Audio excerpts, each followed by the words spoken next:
technology is on the rise. There are so many advantages to the technological advances that we have today, but texting and driving is one of the very, very big disadvantages. Approximately 660,000 drivers are using cell phones or manipulating electronic devices while driving. The Dangers of Distracted Driving 2016. Everyone has done it, whether you've used the radio, Snapchat, Facebook, talking to your friends, anything is considered distracted driving, and they're all just as bad as texting and driving. I can relate to this because I've seen the results of injury or death caused by distracted driving. Texting and driving has become a large problem and has resulted in thousands of deaths in the United States every year. In this presentation, we'll be learning about statistics, the state laws, and tips to eliminate texting and driving. The first thing we're going to talk about is the statistics.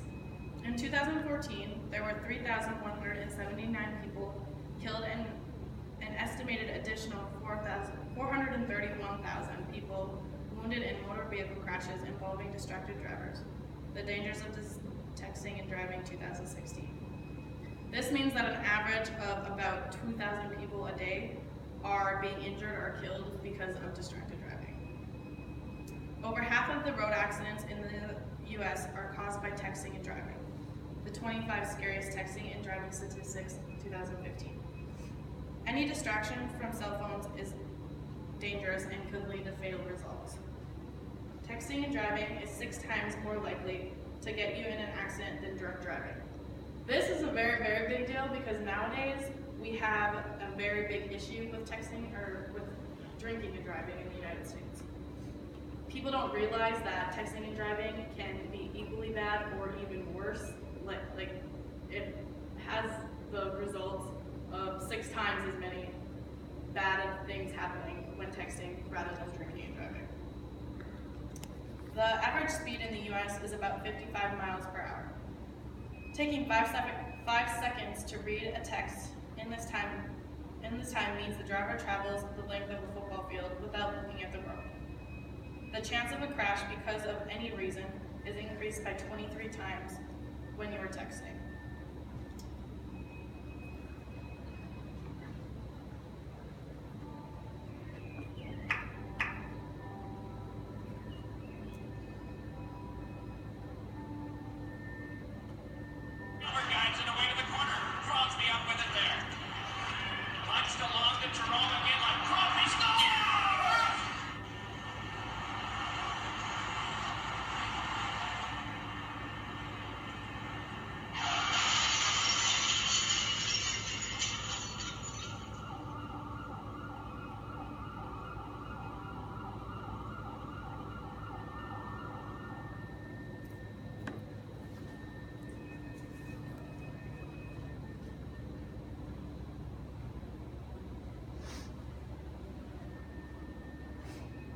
When you're just driving distractedly, there's always a possibility of a crash.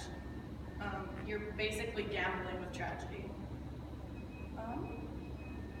Teenagers especially need to eliminate distraction while driving because they don't have as much experience. 48% of kids in their younger teenage years have been in a car while the driver was texting. Over 1,600 children in the same age group are killed each year because of crashes involving texters. The parents need to start doing a better job of making a good example. I mean, how many times have you been in a vehicle with your parents and you see them looking at their phone or texting or changing the radio station? Every day 11 teenagers die because of texting and driving. The second thing we're going to talk about is the state laws that have been established against texting and driving. Currently, there is no national ban on texting or using a wireless phone while driving. The states are beginning to take action separately, even though there's not a requirement for them to take action. In North Dakota, it is illegal for novice drivers to use cell phones at all, and it is illegal for all ages to text and drive. This is a primary law, meaning that they don't have to have other reasons to pull you over. If they see you on your phone, they can pull you over basically just because they see you on your phone. You don't have to be speeding or something like that. They can another video about the laws in North Dakota. In North Dakota, texting while driving is illegal, dangerous, and irresponsible. Nationwide in 2014, over 3,000 people were killed and over 430,000 were injured in motor vehicle crashes involving distracted drivers. During the month of April, law enforcement agencies throughout North Dakota will be citing texting drivers as part of the national enforcement campaign. You drive, you text, you pay. Send the right message. Don't text and drive. That's an ad that's been going around North Dakota for a couple of years now, ever since they kind of made it a point to start taking action against texting. Here's what texting does.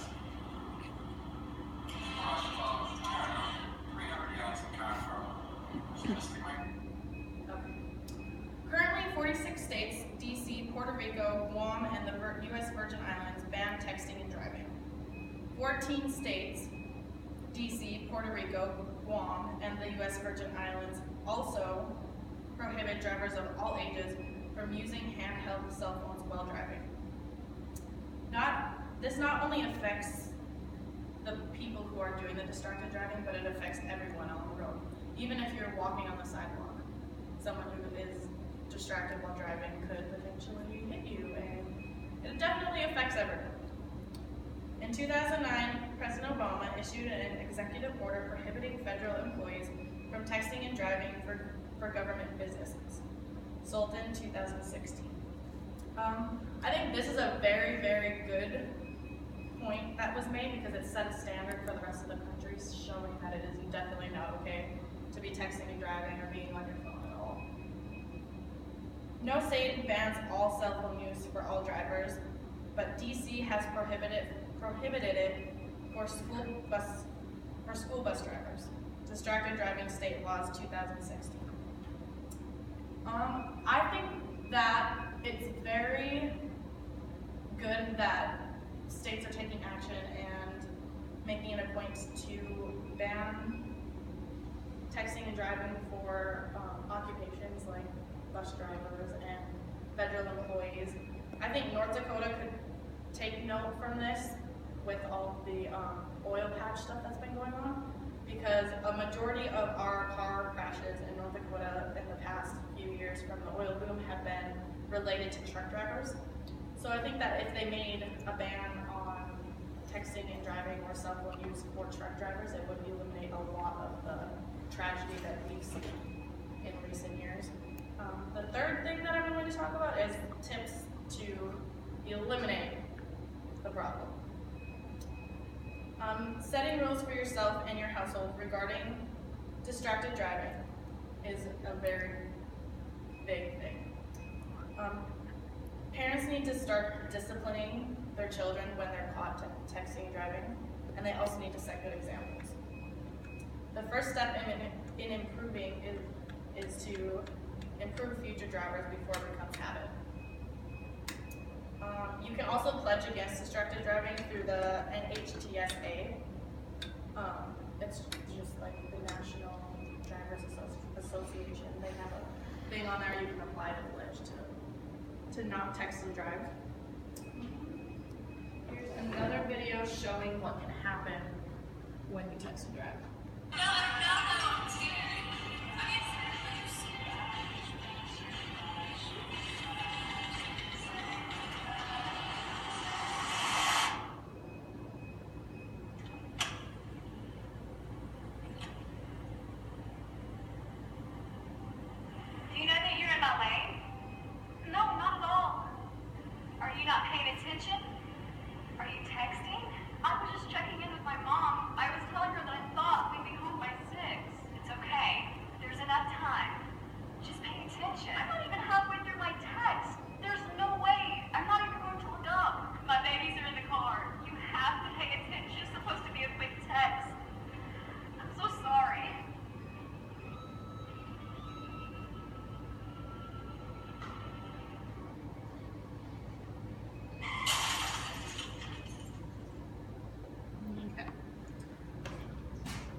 So the second step that we can do to improve the habits are to use the technology for the better. There's so many apps that you can use to block text while you're in transit until you get to your destination. There's something known as Drive Cam, which records video of what is going on in the driver's seat and sends you updates.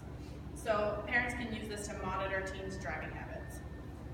The third step is to take action behind the wheel. Sultan gives a few examples, including stowing your phone somewhere you can't peek at it, selecting a friend to be your designated texter, silencing notifications, and practicing patience. All of these things can play a part in whether or not you arrive safely at your destination. The most important thing when driving is to make it a habit of thinking about what calls or texts you need to send before you begin your trip. So say you're driving into the city to meet your friends for supper. You can look up the maps, look up the route beforehand, text them, say you're leaving, you'll be there in so many minutes, so you don't even need to look at your phone. I mean, even just looking down at your phone can be as bad as sitting there texting on your phone because you're not paying attention to the road.